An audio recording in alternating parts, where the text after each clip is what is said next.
Tatu ya nne, lakini kilichonileta zaidi ni kujiengage zaidi na Wakenya, kwa sababu Kenya ni watu ambao wanasupport muziki wangu tangia naanza. So ni kujiengage zaidi na Wakenya, lakini kabla ya kuja Kenya nilipita kwa balozi wa Kenya ambaye anaiwakilisha Kenya Tanzania, kwenda kupata ridhaa yake, kupata nguvu yake, kwa sababu mji bila wazee ni uhuni. So tumepita kwake kwanza kwa sababu yeye ndo mzee wetu, na tukapata ridhaa kutoka kwake. Tumekuja Kenya, lakini kingine ni kuhusu ndugu zetu, kwa sababu unajua mitandaoni watu wanaongea tu, lakini kikubwa sisi ni wamoja na ni watu ambao tunahitaji kushirikiana kwa mara, kwa sababu kijana wa Kitanzania ni sawa na kijana wa Kenya. So Wapo Kenya kuna watu ambao wangejiuliza maswali mengi. Ibrahim amekuja ziara ya muziki, ana shughuli, kwa sababu tuliona uliachilia kazi na Jovial ambayo imefanya vizuri sana. Sio tu Jovial, wako wasanii wengi ambao nimefanya nao kazi, na itakapokuwa tayari mtaziona, kwa sababu tunachotegemea ni kitu kizuri na huwa tunafanya kwa ajili ya mashabiki. Pia ulizungumza kuwa ungependa kufanya muziki na Meja, imefikia wapi? Labda kama Wakenya tunasubiri sana. Nadhani ndo nimeshafika Kenya, so watu wategemea makubwa zaidi. Naam, Ibrahim, nadhani huu mwaka kwako imekuwa na changamoto mingi sana, na tumeangalia kumekuwa na trend fulani ambayo wasanii wengi ambao wamekuwa kwenye label wamekuwa kitoka kwenye label wanajisimamia kwao. Na wewe ambao kwa sasa ni msanii ambao uko huru, uko peke yako independent vile vile. Na ningetaka kufahamu haswa unaona itakuwaje, mapokezi itakuwa vipi, unajiamini kivipi? Mimi naamini kupitia kazi, kwa sababu hata nilipokawepo siwezi kusema nimejikuza mwenyewe. Ni watu ambao wamenipigania, waliwekeza nguvu zao, wakaweka juhudi zao, lakini naamini kupitia kazi nzuri, kwa sababu hata kama wao wangewekeza billions, kama ufanyi vizuri ni ufanyi vizuri tu. So mimi naamini kupitia kazi watu wakae tayari kuenjoy muziki mzuri zaidi. Wako tayari kwenye muziki mzuri. Yes. Ulipoondoka kwa Konde Gang, tumekuwa na ukaribu sana na Wasafi, Diamond Platnumz pale natumia muziki wako, na pale ulikuwa kwenye event ya Billnass na walikuwa sponsored na Wasafi. Tungependa kujua mambo iko vipi? Ama ni kipi kinachoendelea? Mambo iko kama ilivyo. Mimi nadhani ni swala la kumshukuru Mwenyezi Mungu, kwa sababu kujiengage na wasanii wenzangu ni kitu ambacho nilikuwa nakitamani kwa muda mrefu, lakini mara nyingi kilikuwa kinakuwa kiko tofauti zaidi, kwa sababu unapomfuata mtu kujiengage naye, kama kuna misingi ya kazi ambayo inamwekea mipaka kwamba hichi hatuwezi kufanya na hichi hatuwezi kufanya, na kuwa ni ngumu kidogo. Lakini kwa sasa hivi niko huru, niko free, niko na management, niko na manager Kenya, niko na manager Tanzania, East Africa kwa ujumla. So ni muda wa kufanya kazi. Sababu Ibrahim, mtu umekubalika, na kuna kipindi fulani tuliona wakati kulikuwa na issue na boss wako wa kitambo, ulikuwa side ya boss wako, na sasa tumeona yule mtu ambaye Diamond ametumia muziki yako, anakubali kazi yako. Huenda maybe kuna mawasiliano, kuna mkataba, kuna vile anataka kukusign. Kama kuna chochote kitaendelea, basi mtakiona, kwa sababu hakuna kitakachojificha.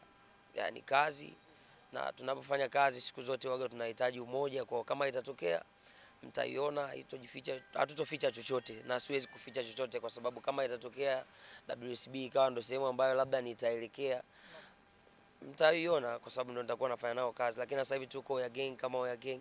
Oya Gang is my family. Like ukiona familia yangu basi ni Oya Gang. Tell us more about Oya Gang. What is it all about? Kuna watu wamechanganyikiwa sana, hawaelewi. Oya Gang ni familia. Kuna watu ambao walipigana kwa ajili ya Ibra. Kuna watu ambao walisimama nyuma ya Ibra.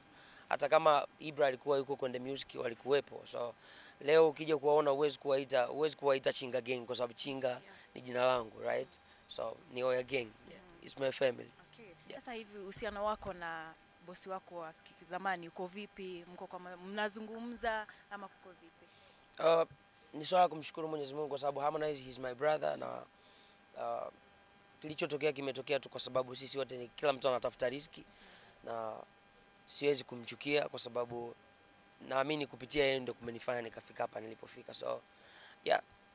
Maybe Ibra, kumalizia tu sasa, maybe nikurudishe nyuma kidogo tukizungumzia ile mkataba wako ambao uliwachiliwa huru, na kuna tetesi inasemekana kwamba hakuweza kuwa na contract kwa sababu inasemekana kwamba bosi wako kitambo alipoteza hiyo kandarasi, ndio maana wewe uliwachiliwa uhuru. Na ni kweli? Na kama uliwachiliwa uhuru, kuna pesa fulani unafaa kuachilia maybe ya ile facilitation? Contract zilikuwepo na tulilifikisha kwenye uongozi wa Baraza la Sanaa Tanzania BASATA.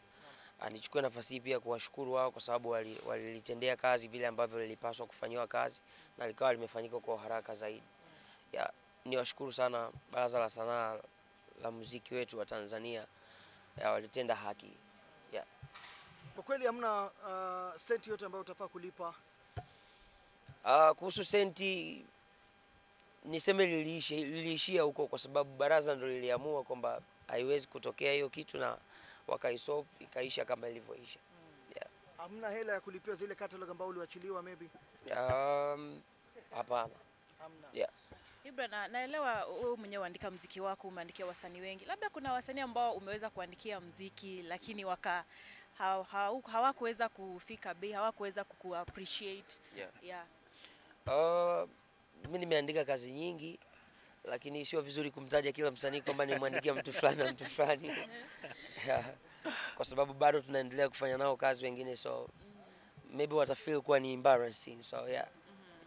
Hujawahi pata disappointment yoyote? Disappointment zipo lakini ni binadamu, hatujakamilika. Alright, Ibra, now kumalizia tu, maybe unatarajia nini na kutoka wasanii wa Kenya, kwa sababu kuna wasanii wakubwa na tumemwona rafiki yako sasa inasemekana atakuwa boss wako. Amondi amefanya kazi na BN, itakuwaje? Kuna kazi mnapika? Tuzidi kumwomba Mwenyezi Mungu kwa sababu tunategemea vitu vizuri zaidi, lakini pia kikubwa ni kukuza muziki wa East Africa na Afrika kiujumla. Kwa tunapambania hicho ili tufike mbali zaidi na zaidi kwa sababu wenzetu wako mbali zaidi. Magomvi hayapendezi kwa sababu tunahitaji umoja, kuungana, kufanya vitu vizuri, kufanya culture yetu iende mbali zaidi. So yeah. Shukrani sana kwa muda wako. Umejifunza nini kipindi chote umepitia yote?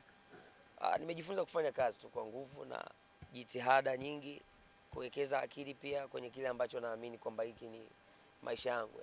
Asante sana. Nadhani kuna ndugu yangu hapa nadhani ataongeza 1 2 3 tukimalizia. Yes. Kwa majina vile mnajua ni Don Tawamo. Mimi ndio business and PR manager wa Ibra. Na nashukuru Mungu kwa sababu si kazi rahisi, lakini tuko tayari kupambana nayo kwa sababu Mungu alitupa hekima na busara wa kufanya kazi hiyo, na experience kubwa ambayo nimekuwa nayo katika tasnia ya burudani itaniwezesha kusukuma hii gurudumu la Oya Gang vile inavyowezekana na vile inavyofaa. Yes sana. Tunashukuru Ibra amefika. So nadhani press conference kubwa kabisa iko pale alfajiri. Hapo ndio tunaelekea. Nadhani hii imekuwa ni kionjo, kuna mengi ambayo itaongelewa hapo sasa. Yes sir. Alright, shukrani sana kwa muda wenu na nataka kila laheri. Ibra, karibu nyumbani. Thank you so much. Asante sana. Asante. Karibu.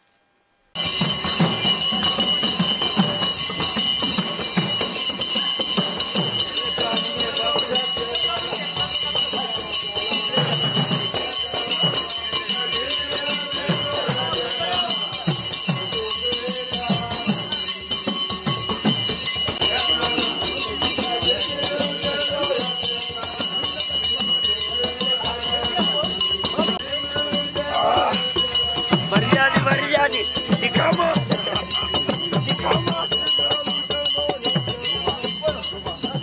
Kenya ni nyumbani.